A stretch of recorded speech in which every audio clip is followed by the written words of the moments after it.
कल्याण डोंबिवलीमध्ये महायुती म्हणूनच सत्ता स्थापन होणार आहे। भाजपचे आमदार प्रवीण दरेकर यांनी देखील हेच मोठं विधान केलंय। विकासाच्या मुद्द्यावरती मनसे महायुतीच्या सोबत आली आहे, त्यामुळे त्यांचं स्वागत असल्याचं देखील दरेकर म्हणाले। कुणी खेळी करत असेल तर फडणवीस कशी खेळी करतात हे संपूर्ण राज्याला माहितीच आहे, असा इशारा देखील दरेकरांनी दिलाय। नाही, मला वाटत नाही भाजप हा एवढा विशाल पक्ष आहे की त्या ठिकाणी भाजपच्या संदर्भात त्या ठिकाणी कोणी काय बोलू शकत नाही।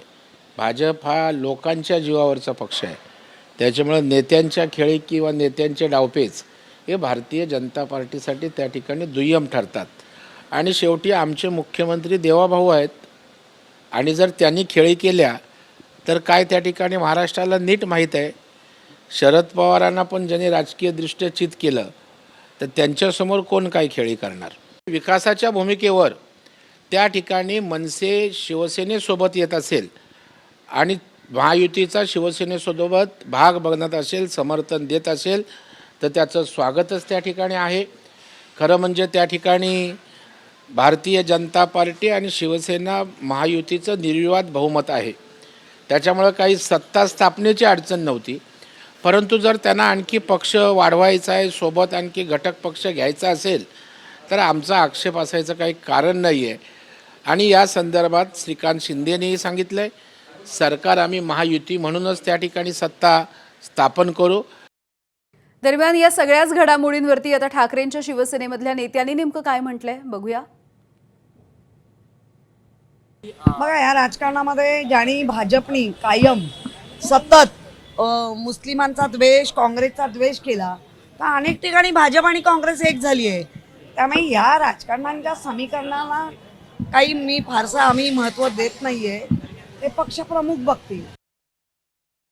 डोंबिवलीमध्ये जे पाहायला मिळालेलं आहे, मनसेने आता शिंदेंना पाठिंबा दिल्याचं पाहायला मिळतंय, तर तशीच काही राजकीय घडामोडी ज्या घडत आहेत त्याकडे आपण कसं पाहतो? नाही, मी कसंच पाहत नाही। त्याचं कारण असं आहे की आता जसं जसं ह्या सगळा प्रोसेस पुढे जाईल त्या वेळेला पक्ष आपापले निर्णय घेतील। बघूयात पुढची बातमी। ठाकरेंच्या शिवसेनेच्या नगरसेविका किशोरी पेडणेकर यांची गटनेतेपदी निवड झाली आहे। ठाकरेंच्या शिवसेनेच्या बैठकीमध्ये किशोरी पेडणेकर यांच्या नावावरती शिक्कामोर्तब करण्यात आलं। दुसरीकडे ठाकरेंच्या शिवसेनेचे मुंबईमधले सगळे नगरसेवक हे कोकण भवनामध्ये आले। मुंबईमधल्या ठाकरेंच्या शिवसेनेचा गट स्थापन करण्यात असल्याची माहिती आता अनिल परब यांनी दिली आहे।